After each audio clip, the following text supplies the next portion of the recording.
Dando continuidade ao trabalho de mobilidade de ombro, agora a gente vai ver dois educativos, dois exercícios para desenvolver essa mobilidade que podem ser executados numa parede. Então eu tenho uma referência e tenho um parâmetro até de melhora muito mais específico em relação aos outros que a gente já viu, a movimentação em pé.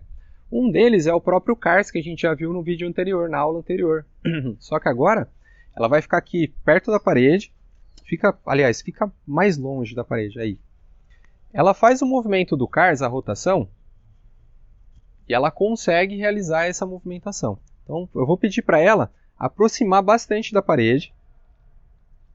E a parede agora é um parâmetro dessa mobilidade. Ela vai fazer a movimentação no mesmo esquema, foco lá em todas as outras estruturas. Se ela conseguir, no caso dela, ela tem uma boa mobilidade de ombro, ela conseguiu realizar o movimento. Mas algumas pessoas, agora ela vai simular como se ela não conseguisse.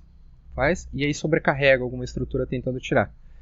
Por exemplo, nesse formato, seria mais do que ela consegue fazer, mais do que a capacidade dela. Então, para avaliar essa melhora, eu posso pedir para ela vir para o lado, e aí eu percebo quantos centímetros ela consegue fazer longe da parede e realizar o movimento completo.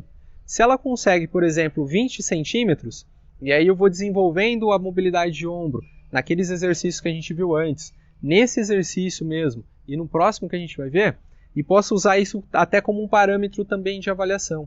Então os exercícios eles viram uma forma de avaliar para ver se o indivíduo está melhorando e também viram uma forma de desenvolver essa mobilidade, melhorar essa mobilidade.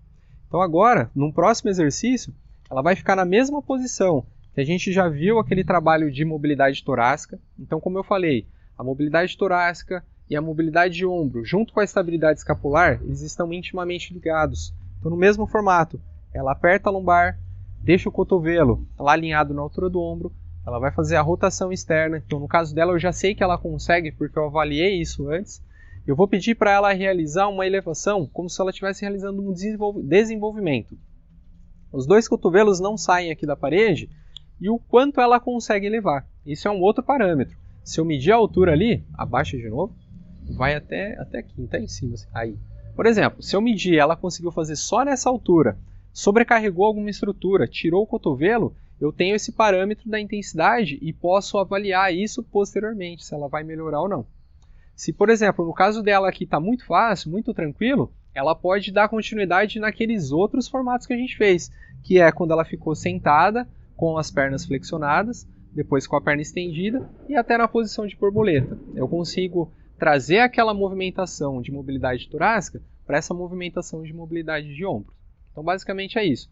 Agora, se eu quiser desenvolver essa movimentação do ombro, pensando numa questão mais de controle motor, é só eu pensar que eu tenho os movimentos de abdução, de adução, o movimento de flexão, o movimento de extensão, essa movimentação de circundução, né, essa rotação do CARS, e colocar isso em outras tarefas. Então ela pode, por exemplo, ficar numa prancha ventral e realizar uma movimentação do CARS, ela pode ficar numa posição de prancha ventral e realizar uma movimentação de abdução de ombro.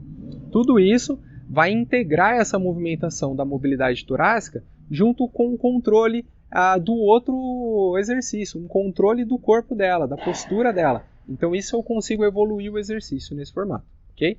A partir disso, pensei só no ombro como correção.